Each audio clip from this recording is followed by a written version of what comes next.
I'm Ted Kaufman, Chairman of the Congressional Oversight Panel. I'm here to introduce our December Oversight Report, a review of Treasury's foreclosure prevention programs. America is emerging from a brutal recession, and among the worst legacies of that recession is the wave of foreclosures still sweeping our country. Back when the economic crisis began, experts predicted that as many as 13 million American families would lose their homes. Treasury announced a plan to prevent 3 to 4 million foreclosures, a modest but meaningful dent in the foreclosure crisis. Unfortunately, it is now clear this goal will not be met. Treasury's foreclosure prevention program is the Home Affordable Modification Program, called HAMP. Right now, it is on target to help only about 800,000 families keep their homes. What went wrong? HAMP's premise seems so simple.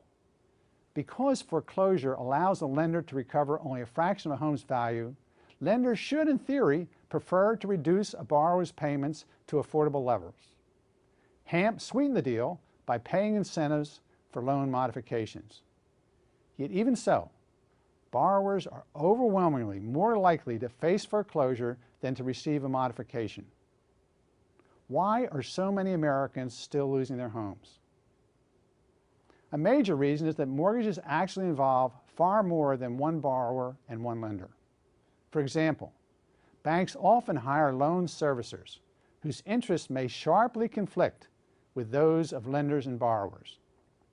Servicers can turn a tidy profit from foreclosure-related fees, so they may try to move a delinquent loan to foreclosure as quickly as possible. HAMP tried to fix the problem by making payments to loan servicers, but participation was voluntary. Banks that hold second mortgages on a home can also block a first mortgage modification. For these and many other reasons, Treasury's strategy, although straightforward in theory, has mostly failed in practice. The program has had other significant flaws. Despite the panel's repeated urgings, Treasury has failed to collect and analyze enough data to explain the program's shortcomings. In addition, Treasury does not have a way to collect data for many of HAMP's add-on programs. Treasury has also refused to specify meaningful goals by which to measure progress. Its only initial goal, to prevent 3 to 4 million foreclosures, has been repeatedly redefined and watered down. Given these problems, it is now clear that HAMP will not reach its original goals.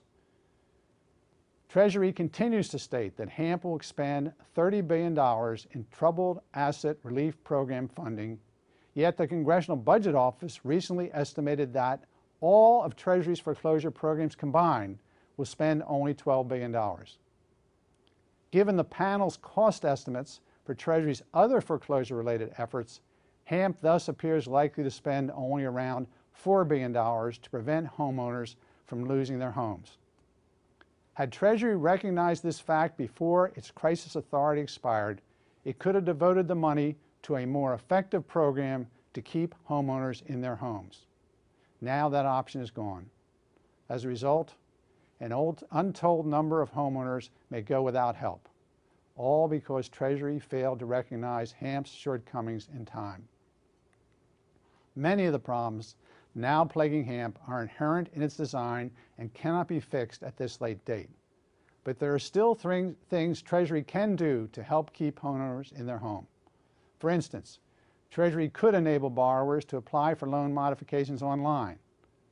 Treasury should also carefully examine HAMP's track record to pin down the factors that define successful loan modifications so that similar modifications can be encouraged in the future. Perhaps most critically, Treasury could carefully monitor and, where appropriate, intervene in cases in which borrowers are falling behind on their payments even after their mortgages have been modified. Preventing redefaults is an extremely powerful way of magnifying HAMP's impact, as each redefault prevented translates directly into a borrower keeping his home. By focusing on redefaults and wringing every possible benefit out of its foreclosure prevention programs, Treasury can still help tens of thousands of homeowners avoid the pain of foreclosure. You can read the full report and offer your own views by visiting our website, cop.senate.gov.